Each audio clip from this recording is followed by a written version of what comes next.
Bíblia aí em Apocalipse capítulo 4. E a minha ideia é expor até o final do livro de Apocalipse, né? Então, nós estamos no capítulo 4, vai até o capítulo 22. Acho que a gente vai até o fim do ano aí meditando em Apocalipse. Apocalipse 4,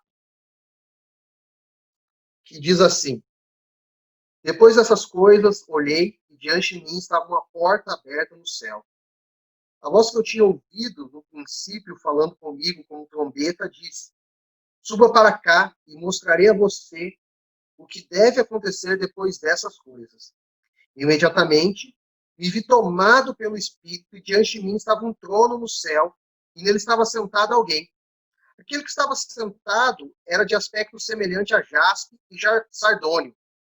Um arco-íris parecendo uma esmeralda circuncidava o trono, ao redor do qual estavam outros 24 tronos, e assentados neles havia 24 anciãos. Eles estavam vestidos de branco e na cabeça tinham coroas de ouro. Do trono saíam relâmpagos, vozes e trovões. Diante dele estavam acesas 7 lâmpadas de fogo, que são 7 Espíritos de Deus. E diante do trono havia algo parecido com um mar de vidro, claro como cristal. No centro, ao redor do trono, havia 4 seres viventes, cobertos de olhos, tanto na frente como atrás.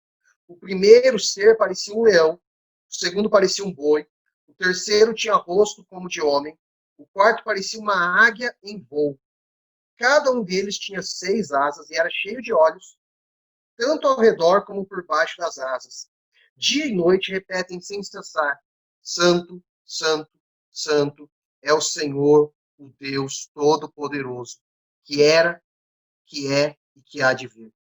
Toda vez que os seres viventes dão glória, honra e graças àquele que está sentado no trono e que vive para todo sempre, os 24 anciãos se prostram diante daquele que está sentado no trono e adoram aquele que vive para todo sempre. Eles lançam suas coroas diante do trono e dizem: Tu, Senhor e Deus nosso, és digno de receber a glória, a honra e o poder, porque criaste todas as coisas e por tua vontade elas vieram e foram criadas.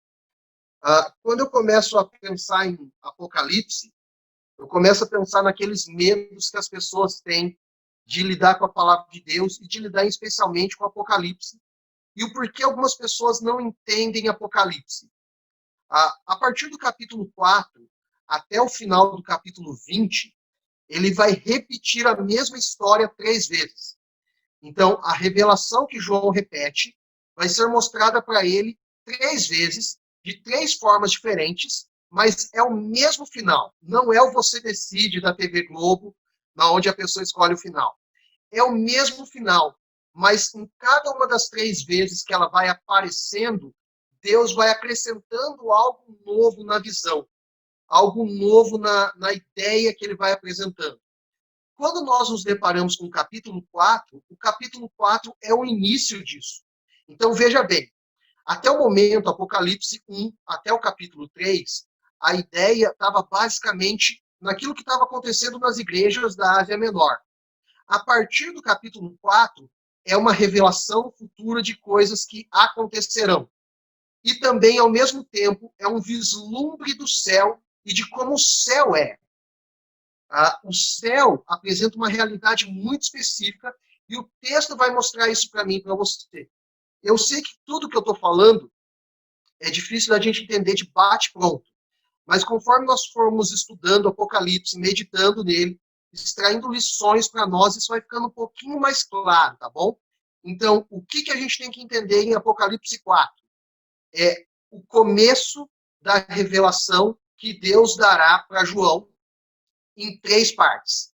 Essa revelação é de um único final, mas apresentando elementos distintos em cada uma dessas revelações. Tranquilo? Podemos prosseguir. O que Apocalipse 4 tem de especial? Apocalipse 4 nos centra naquilo que verdadeiramente é importante. Então, deixa desde o início eu já falar o que é importante no texto. Primeiro, o céu, e João tem uma visão do céu. Segundo, o trono, e a palavra trono repete 14 vezes só nesses 11 versículos. Toda vez que a Bíblia repete demais uma palavra, é uma forma de enfatizar algo, tá? E o terceiro elemento principal do texto é a questão da adoração. A adoração. Então, essas três coisas têm que chamar a sua atenção em Apocalipse capítulo 4. A visão do céu, a visão do trono e como deve ser uma adoração verdadeira, simples e real. E eu quero trabalhar cada uma dessas coisas entendendo o seguinte, olhando para o céu, vivendo aqui na terra. Claro que João vai receber uma revelação do futuro, mas ele não deixou de viver na ilha de Patmos. Então, quando nós começarmos a ler Apocalipse daqui em diante, nós vamos ter uns vislumbres de coisas futuras, um vislumbre do céu, não vai ser a única revelação do céu que João vai apresentar para nós, mas nós continuamos vivendo aqui na Terra. Eu não costumo dar temas para pregação, principalmente no sábado, mas essa eu achei interessante. Olhando para o céu, vivendo na Terra. Então, nós vamos olhar para o céu, ver o céu, perceber o céu, mas entender que nós ainda vivemos aqui na Terra, pensamos com categorias aqui na Terra, e a Terra deve ser o meio pelo qual nós ainda nos relacionamos com Deus. Tá? Então, dito isso, eu quero começar falando exatamente do céu, não teria como começar por outra ordem, né? Mas o que acontece aqui no primeiro versículo é uma revelação do céu para João. Algo semelhante a isso só aconteceu poucas vezes na Bíblia. Aconteceu em Gênesis 32, quando Jacó está sonhando, e daí Deus abre as portas dos céus, os anjos começam a descer e a subir. Daí ele tem um vislumbre do céu. Um outro momento que isso acontece na Bíblia, de uma revelação do céu como essa, é quando Jesus, lá em João capítulo 14, ele diz que ele vai subir aos céus e vai preparar moradas para nós lá. Um lugar de habitação. Um terceiro lugar onde algo semelhante acontece na Bíblia é quando Paulo descreve que, num determinado momento, Deus o levou ao terceiro céu, e lá no terceiro céu, ele teve uma visão de como as coisas eram. Ele não escreve como que aconteceu isso, ele não escreve o que ele viu lá, mas ele simplesmente diz que foi. Tá? Só para ficar muito claro, o céu, nessa categoria, primeiro céu, segundo céu e terceiro céu, é o seguinte. Gente, vocês estão me ouvindo bem daí? O trem está passando aqui, está alto aqui para nós, mas não sei como que vocês estão ouvindo aí. Suave. Vocês estão ouvindo aqui? Então, o primeiro céu é esse céu que nós olhamos. Que lá no Salmo 19 fala assim, os céus proclamam a glória de Deus, o firmamento anuncia a obra das suas mãos. É esse céu, é o horizonte que nós olhamos. Quando nós olhamos para cima. Esse é o primeiro céu. O segundo céu é o que nós chamamos de o cosmos fora da Terra, né? Fora da estratosfera. A estratosfera é a última? É a última, né? Eu acho que é. Fora da estratosfera, esse é o segundo céu, tá? Que nós chamaremos aqui de universo, por assim dizer, tá bom? A mentalidade judaica era que o mundo era uma esfera protegida por Deus, obviamente, e todo esse globo era o primeiro céu. Fora desse globo era o segundo céu. E o terceiro céu é a morada de Deus que Paulo viu e que aqui no texto João também teve uma visão, tá bom? Então, essa é a revelação do céu. Essa revelação é uma realidade superior. O que João está vendo é algo completamente distinto do que nós temos na Terra. E não dá para a gente simplesmente dizer assim, é algo sobrenatural. Transcende isso, é maior do que isso. É a própria glória de Deus sendo manifesta. E é interessante porque a glória de Deus sendo manifesta, geralmente quando isso acontecia, homens morriam. Deus falou isso para Moisés. Moisés pediu para ver a face de Deus. E Deus falou assim, ó, se eu mostrar minha glória para você, meu filho, você vai morrer. Porque eu sou ultra, mega, power, poderoso. Então eu vou fazer o seguinte, eu vou passar e vou fechar os teus olhos. Quando eu tiver passado, eu vou abrir os teus olhos e você vai ver só as minhas costas. Cara, a experiência de Moisés foi extraordinária em relação a isso. Então, o que João está experimentando aqui, pessoa nenhuma experimentou. Ah, o outro texto que experimenta algo parecido com isso é Isaías 6, do versículo 1 até o versículo 10, mais ou menos. Isaías vai dizer assim, no ano da morte do rei Uzias, eu vi o Senhor assentado no alto sublime trono. É uma outra visão dos céus. Então, é uma revelação extraordinária. É uma revelação extraordinária porque você tem seres celestiais ali. Você tem figuras misteriosas presentes ali, que João não conseguia nem descrever direito. Ele descreve, ó, parece leão, parece águia, parece um homem, mas tem chifre, tem um monte de olho. Então, é algo extremamente superior. É uma realidade superior.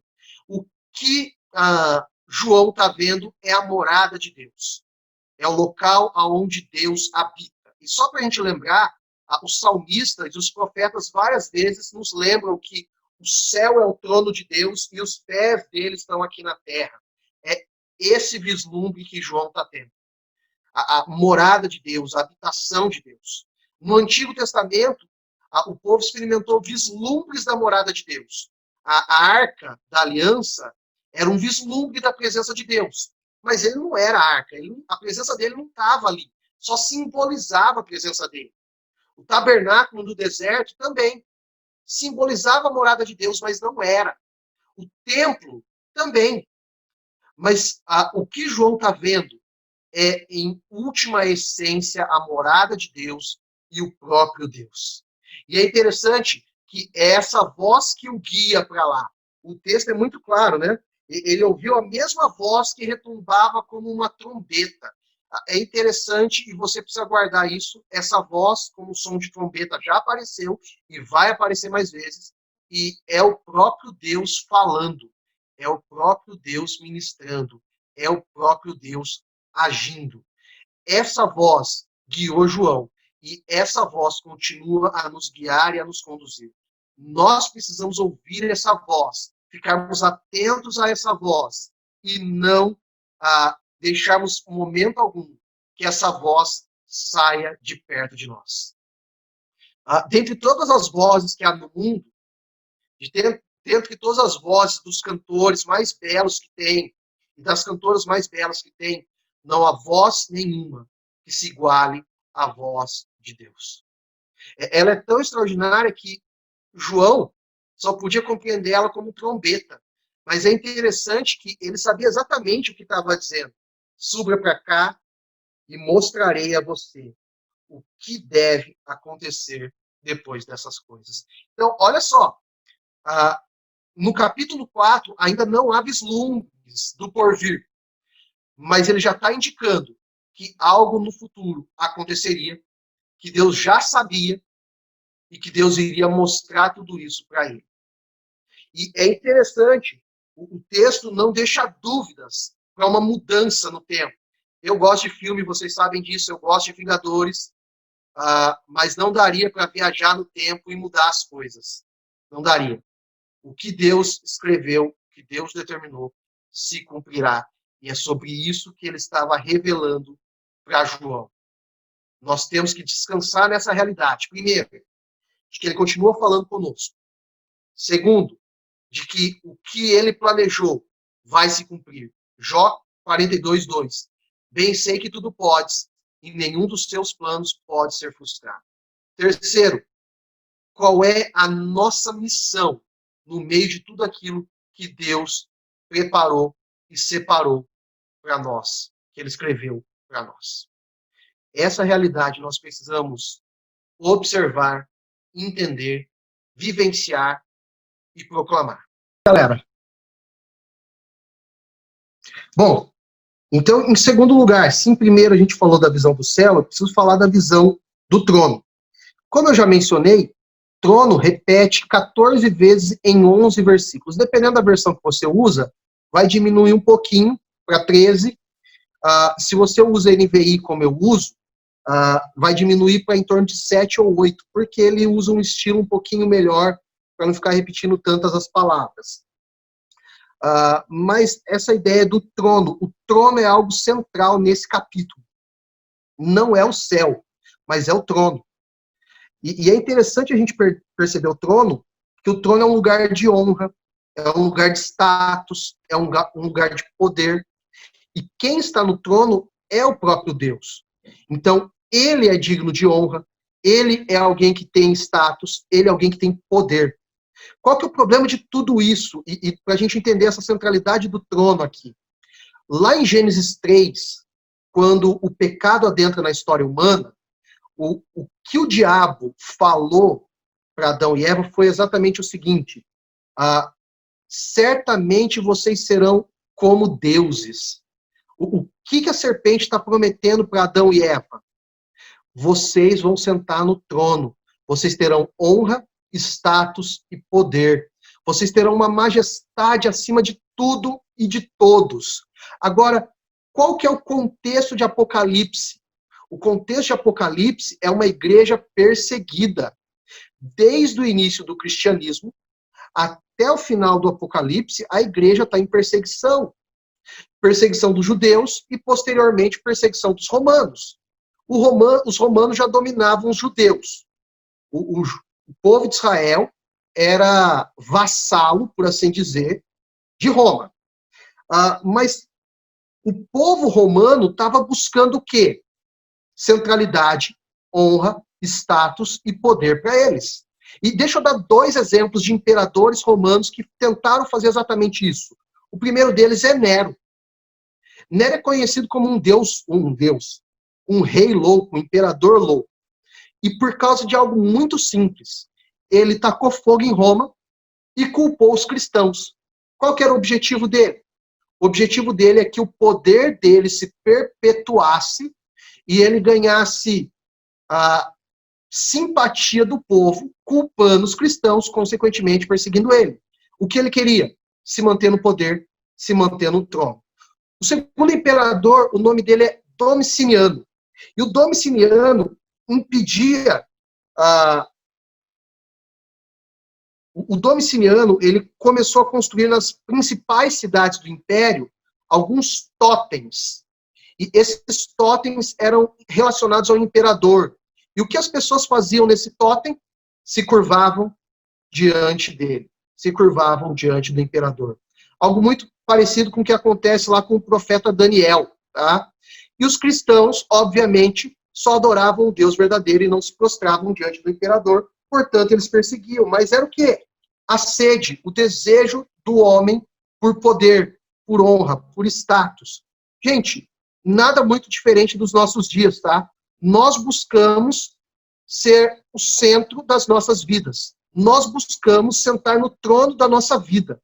Mas a nossa vida só será bem vivida se Deus sentar no trono e dirigir a nossa vida.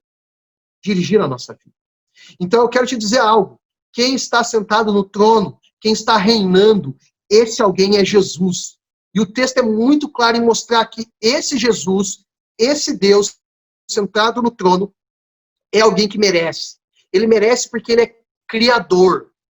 Significa que todas as coisas que existem vieram a existir por causa e em decorrência dele. Tudo estava na mente dele, no coração dele, e tudo existiu da forma que ele planejou. Segundo, o texto é muito claro de mostrar que ele é Kyrios, Senhor. E a palavra Kyrios não é só para um termo de educação, Senhor fulano de tal. Não, é que ele tem domínio sobre todas as coisas. E significa que aquele que estava no trono verdadeiramente reina. Significa que nada saiu do controle dele. Significa que aquele que está sentado no trono está vendo tudo. E nada se passa sem que ele se perceba. Desde quando o mundo é mundo, tudo que há e tudo que existe passa pelo crivo do próprio Deus. Agora, quem é esse que está sentado no trono? Qual que é a descrição que o texto dá? Ele dá 3 descrições bem interessantes. Ele usa a jaspe, que é uma pedra que tem um brilho bem claro, e essa pedra indica que aquele que está no trono é santo, não tem pecado nenhum. Depois, mais para frente no texto, ele vai usar uma outra descrição para indicar esse que está sentado no trono, esse que é santo, esse que vive em santidade. Mas tem um segundo aspecto, que é o sardônio, que é uma pedra vermelha, e essa pedra vermelha, rubra, dá essa ideia de um juízo, um justo juízo. Então, aquele que está no trono é um juiz que julgará toda a humanidade, que está julgando toda a humanidade, mas que é um juiz justo. Como nós somos humanos e falhos, nós nos deparamos em várias situações com juízes que são parciais, juízes que são injustos, juízes que agem não de acordo com a reta justiça, mas com seus interesses próprios. Eu não vou entrar muito nesses detalhes, mas basta você olhar o nosso STF para você ver que tanto para um lado quanto para outro há injustiça, tá bom? Terceira descrição é o arco-íris, mas é um arco-íris pendendo para o verde, que indica algo muito bom a respeito de Deus, que é a sua graça e misericórdia. Essa graça e misericórdia não tem fim e age de várias formas, por isso do arco-íris. Porque a misericórdia e a graça de Deus agem nas mais variadas situações e circunstâncias. E você deve lembrar que o arco-íris não é um símbolo de um grupo que tem decidido usar várias cores por aí. O arco-íris é símbolo da aliança com Deus, na qual Deus prometeu que não mais destruiria a humanidade por meio de um dilúvio. Quando ele prometeu isso, o sinal que ele colocou no céu foi de um arco-íris. Então, quando nós olhamos para um arco-íris, nós deveríamos lembrar da graça e misericórdia de Deus para com as nossas vidas, que não mais nos destruirá por meio de um dilúvio. Então, essa é a descrição daquele que está no trono.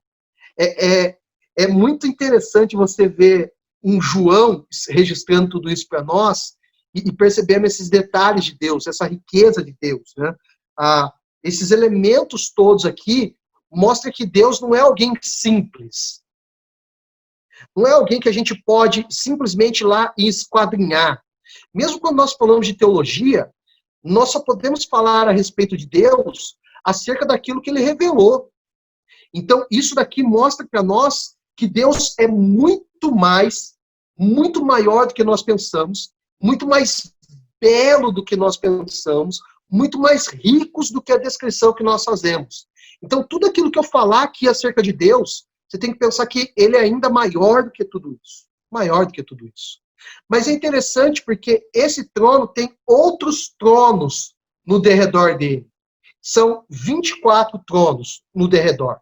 E é interessante a gente perceber esses 24 tronos, porque eles estão com os 24 anciãos, e eles simbolizam duas coisas. A primeira delas, a igreja. A igreja. Então, algumas pessoas, interpretando o Apocalipse, entendem que 12 desses tronos são das tribos de Israel. E os outros 12 são os apóstolos, que simboliza o todo da igreja. Bom, eu entendo que igreja começa desde quando Deus chama Abraão, se não for até antes disso. Então, toda a Bíblia revela a igreja do Senhor, o povo do Senhor. Então, algumas pessoas entendem que os 24 tronos, com os 24 anciãos, simboliza a totalidade da igreja e que a igreja está em torno de Deus. Perceba, a igreja não é o próprio Deus, mas a igreja aponta, revela, mostra que no centro é Deus que está. A segunda interpretação para os 24 anciãos é a humanidade ali representada. Então, vocês lembram aquele texto de Filipenses, capítulo 2, que diz assim: todo joelho se dobrará e toda língua confessará que Jesus Cristo é o Senhor? É a ideia que a humanidade diante de Deus, ou melhor, os representantes do todo da humanidade diante de Deus. Seja a igreja ou seja os representantes da humanidade, é interessante a gente perceber como eles estão. Eles estão com vestes brancas, e o fato deles estarem com vestes brancas significa que eles foram justificados. Romanos capítulo 5, versículo 1, justificados, pois temos paz com Deus. O que é justificação? É o fato de nós sermos aceitos diante de Deus, não pelos nossos méritos, não porque você é corintiano, porque você fez faculdade, porque você é bonito ou feio, mas por aquilo que Jesus fez na cruz do Calvário em seu favor. É um termo judicial do juiz. Então, as vestes brancas significa que Jesus purificou as nossas vestes. O sangue dele nos purificou de todo pecado. Aquilo que João Batista falou, eis o Cordeiro de Deus que tira o pecado do mundo. Há um segundo aspecto na descrição dos 24 seres, que são as coroas. As coroas são recompensas daqueles que são fiéis. Então, a igreja que permanece fiel, a humanidade que permanece fiel, receberá do Senhor coroa. Essa foi uma das promessas dadas à igreja. Ser fiel até a morte e dar-te-ei a coroa da vida. Então, o que o texto está simbolizando é uma recompensa para aqueles que são fiéis. Isso também está de acordo com 1 Coríntios, capítulo 9, versículo 24 e 25, falando da ideia da recompensa, do galardão, do prêmio, da coroa que nós receberíamos. Agora, quando a gente olha para tudo isso, ainda há os 4 seres viventes, que nós precisamos explicar. Bom, os 4 seres viventes inspirou grupo musical. Se você já ouviu Os Filhos do Homem, uma das músicas dele que faz sucesso é sobre esses 4 seres viventes. Se você já ouviu falar da igreja quadrangular, elas têm o nome de quadrangular por algumas razões. O Espírito Santo, a ceia e tudo mais, mas também por causa desses 4 seres viventes. Tá? Também tem o nome de quadrangular por causa de uma profecia da Jerusalém Celestial descendo na terra, e ela tem um aspecto quadrado, tá? 4 lados iguais. Também é por causa disso, mas também por causa desse texto. Mas quando a gente olha para esses 4 seres viventes, a pergunta que vem é: quem são eles? Os teólogos têm apontado para 3 possibilidades. 3 possibilidades. A primeira delas é que cada um desses elementos indica um dos 4 evangelhos. Então, o leão seria o evangelho de Mateus, o novilho, ou boi, como está na NVI, seria o evangelho de Marcos, o homem seria o evangelho de Lucas, e a águia seria o evangelho de João. Por que cada um deles? O leão, por causa de uma profecia do Antigo Testamento, a respeito do Messias, Jesus. Então, porque o Mateus foi escrito para os judeus, importante vocês guardarem isso no coração, viu? O Evangelho de Mateus, a princípio, foi escrito para os judeus. Por isso, desse apontamento aqui, tá? Então, o leão da tribo de Judá. Tá joia? O segundo, a questão do novilho, é por causa do servo sofredor. E Marcos mostra Jesus como um servo, sempre agindo, sempre atuando, sempre fazendo coisas. Lucas, por causa de Lucas ter sido escrito para os gregos. Então, os gregos tinham no pensamento da busca do homem perfeito. Então, o homem perfeito é Jesus. Então, essa é a referência. E águia para João, porque mostra um Jesus que veio do céu e que retornou para o céu, por isso águia. Essa é uma possível interpretação para isso. Uma das formas como interpretam isso. Uma segunda forma como o pessoal interpreta esse texto diz respeito à totalidade da criação. Então, todos esses seres aqui representam a criação, demonstram a criação, e por isso eles estão presentes, para demonstrar o poder de Deus sobre toda a criação e como toda a criação adora ao Senhor. Porque o que os 4 seres viventes farão é exatamente adorar ao próprio Deus. E uma terceira interpretação é que esses seres são seres angelicais, e que eles representam os arcanjos, os anjos, os serafins, e assim por diante, toda a hoste celestial. Qual dessas três é a correta? Boa pergunta. Eu sou tendencioso a pensar na totalidade da criação, mas não dá para eu afirmar exatamente isso. Agora, o que esse trono, o que sai do trono? O que sai do trono? Quando você olha para o texto, você vai perceber 4 coisas que saem do trono. A primeira delas é juízo. Do trono saíam relâmpago, vozes e trovões. O que é isso? Juízo de Deus. Toda vez que Deus se manifestava com epifanias e teofanias, com trovões, relâmpagos, vozes, o povo entendia que era o juízo. Foi isso que aconteceu quando Moisés recebeu os 10 mandamentos. Êxodo 20. Depois dos 10 mandamentos, o povo ficou com medo de Deus, porque pensava que Deus iria castigá-los. O que é isso? Juízo. Juízo. Eles entendiam que era o juízo. Segundo, o texto continua falando do que saía do trono. Estavam acesas 7 lâmpadas de fogo, 7 tochas. Isso é a manifestação do Espírito Santo.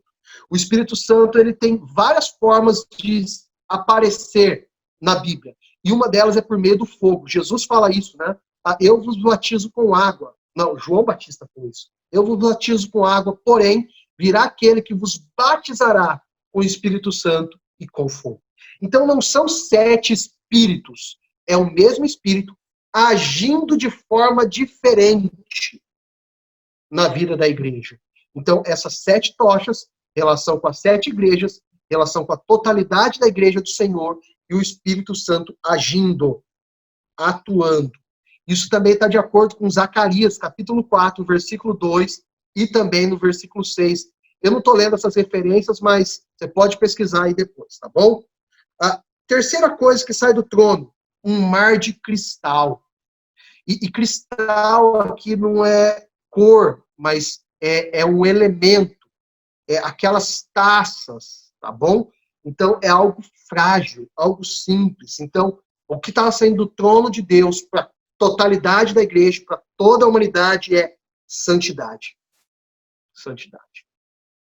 Então, o que o texto está revelando, o que está saindo do trono? O juízo de Deus, a presença do Espírito, a santidade dele, mas também saía os seres angelicais e os anjos que, obviamente, também estavam ali, e que nós sabemos que eles estavam ali, né? Isaías 6 nos lembra disso, né? Viu o Senhor assentado no alto sublime trono, todo o templo estava cheio da sua glória. Daí ele também viu os serafins, e eles tinham 6 asas, com 2 eles cobriam o rosto, com 2 eles cobriam os pés, com 2 eles voavam.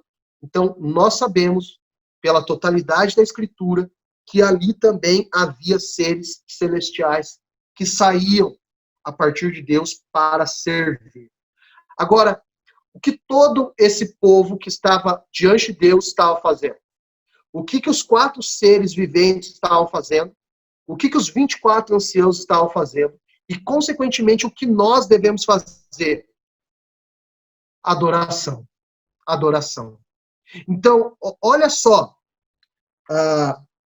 o versículo 8.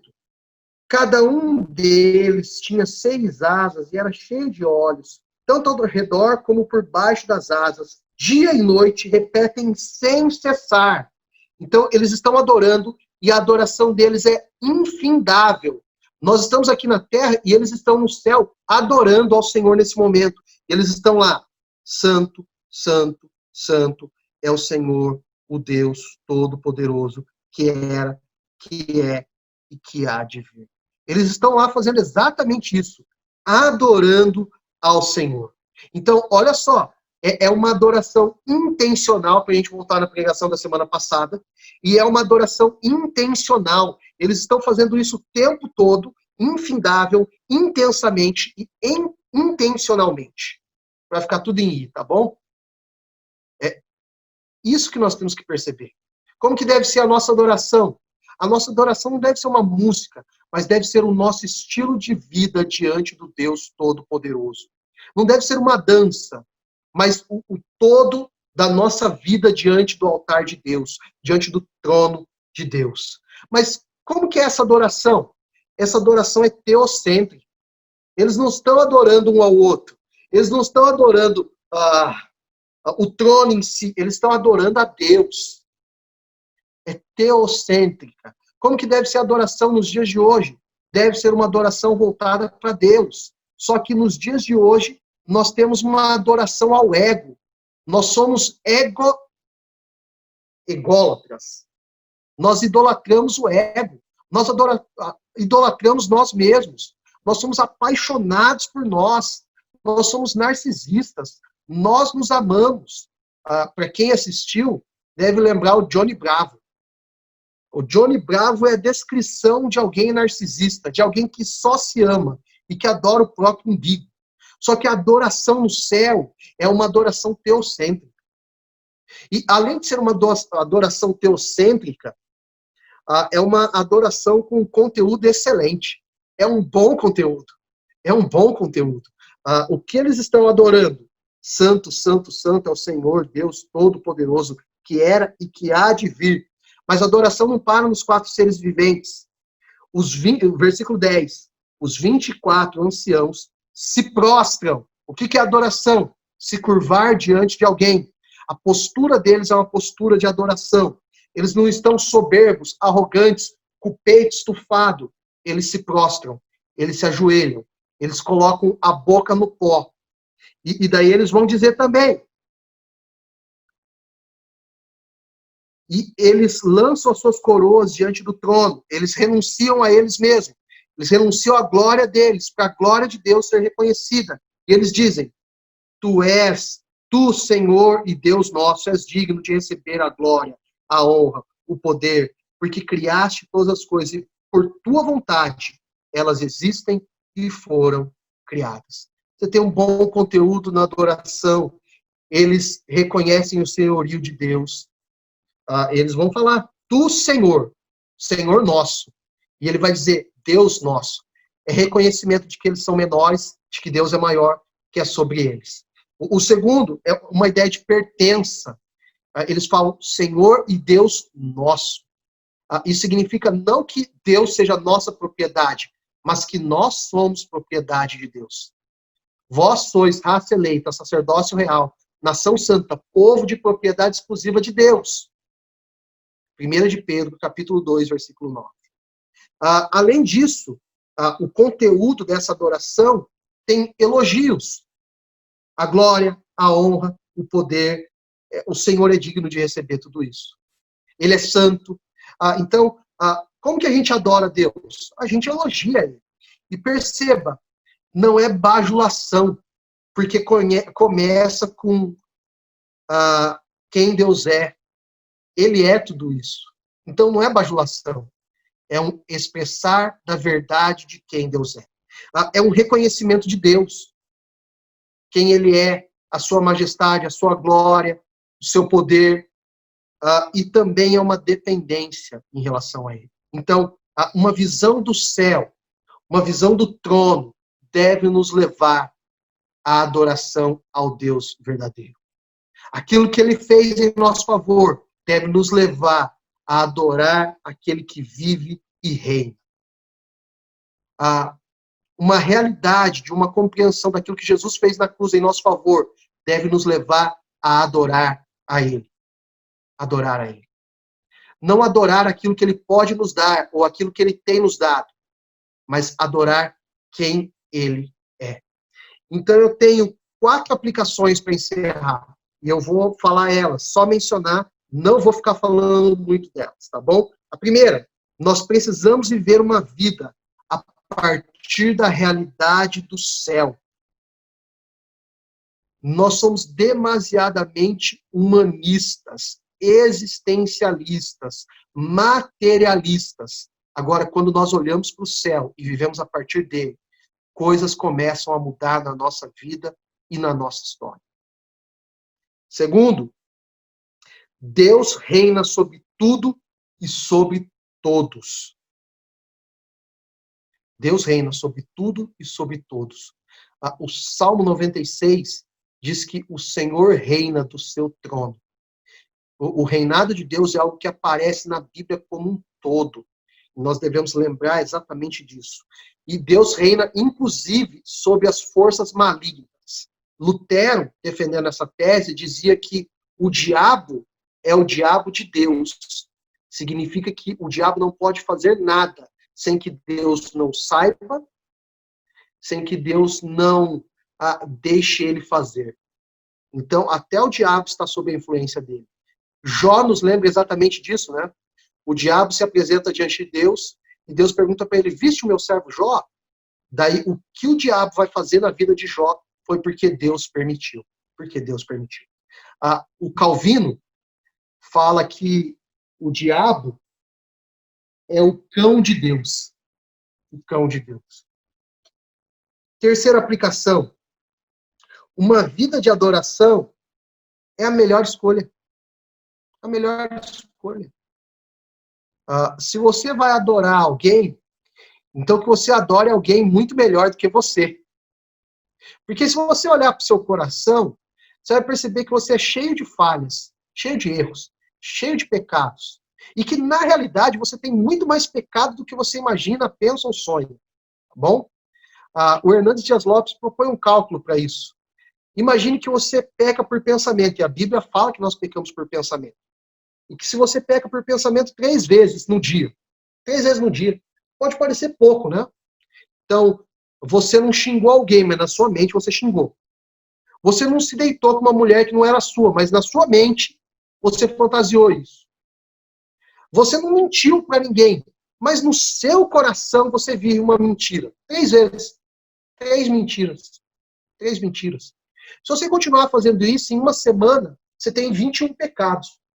Pode parecer pouco ainda, né? Pode parecer pouco. Mas se você multiplicar esses 21 por 4 semanas, que é mais ou menos o que você tem no mês, você vai ter 84 pecados no mês. 84. Certo? Se você fazer a conta por um ano, 84 vezes 10 meses, daria 840. Mais 80, 900. Você vai ter 1000 pecados em um ano. É pouco ou é muito? Eu acho que 1000 pecados é bastante, né? É bastante. Quantos pecados são necessários para nos condenar? Um só. Um só. A Bíblia diz que quem falhou em um ponto da lei, falhou em todos. Aí a importância do Jesus. Jesus morreu na cruz por esses 1000 pecados e por muito mais do que esses 1000. Para que você possa ter uma vida com ele. Porque ele é maior e superior a nós. Ele não pecou em momento algum. Então, se você for adorar alguém, adore alguém que seja maior que você. Quarta e última aplicação. A nossa fé, aquilo que nós cremos a respeito do céu, deve influenciar toda a nossa vida e não ser uma esfera privada. Qual que é o problema hoje em dia? As pessoas estão falando que aquilo que você crê acerca do céu, aquilo que você crê acerca de Deus, deve ser algo pessoal seu, deve ser a sua verdade. Qual que é o problema? O problema é que nós não somos fragmentados, a nossa vida é influenciada por tudo à nossa volta. E a nossa vida com Deus deve influenciar a nossa vida pública. A forma como nós pensamos na igreja deve influenciar a forma como nós pensamos no mundo. Nossa, pregando bastante hoje. Nós devemos entender exatamente essa realidade, essa dimensão. É isso que deve nos influenciar.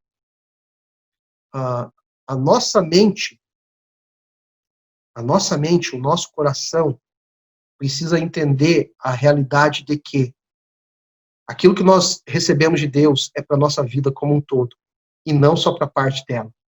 Nós somos peregrinos e estrangeiros aqui. O céu é a nossa morada.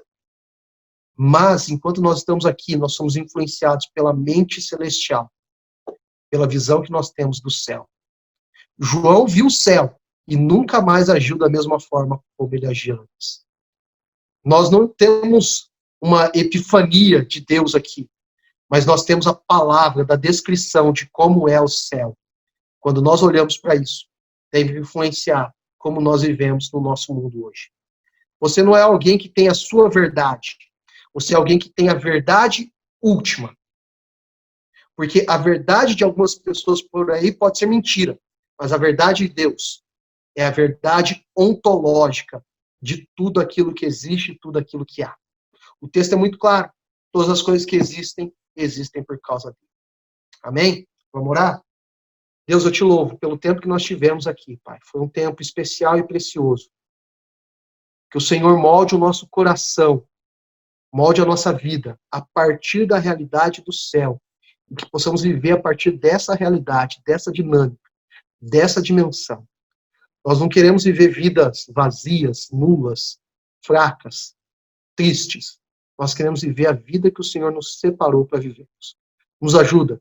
Em nome de Jesus, nosso Senhor. Amém e amém.